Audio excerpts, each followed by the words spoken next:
Lord, naniniwala ako na magbabago ang mabigat na sitwasyon ko.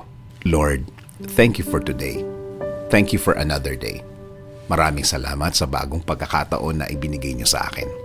Maraming salamat, Lord, kasi alam ko maraming magandang pangyayari ang mangyayari sa araw na ito.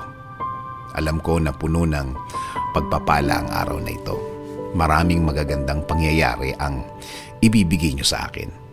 Alam kong patuloy ang pagbibigay niyo ng magagandang bagay sa aking buhay.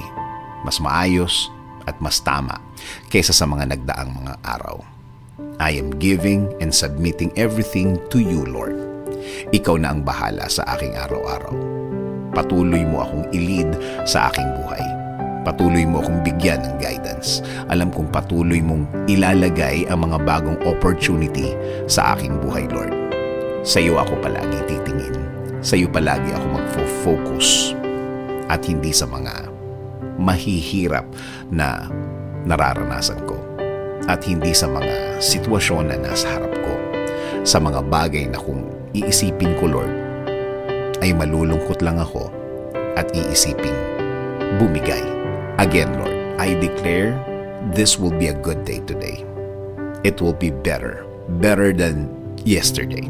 Compared sa mga dumaan na mga araw, compared sa mga nangyari noong mga nakarang araw at panahon. Salamat sa laging pagbibigay ng mga bagong pagkakataon, sa mga new chances, sa mga second chances. Sa plano niyo ako titingin palagi, sa magandang finished product ng plano niyo sa akin. Patuloy niyo akong proteksyonan, patuloy niyo akong i-bless, Lord. Patuloy niyong ilagay ang mga tamang opportunities sa aking way.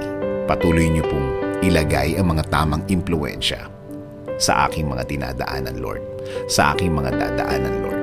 Itinataas ko din sa inyo ang aking pamilya. Patuloy niyo din silang alagaan. Ilayo niyo po sila sa mga masasama, mga taong may maitim na balak sa kanila at sa akin, Lord. Patuloy niyo silang i-bless ng mga pangangailangan nila, Lord. Pati po ang aking bayan. Kayo na din po ang manguna sa aming bayan. Kayo na po ang magbigay ng dapat para sa aming bansa. Patuloy niyong gawing mas matalino ang mga namumuno ng aming bansa. Patuloy niyo pong i-bless ang Pilipinas.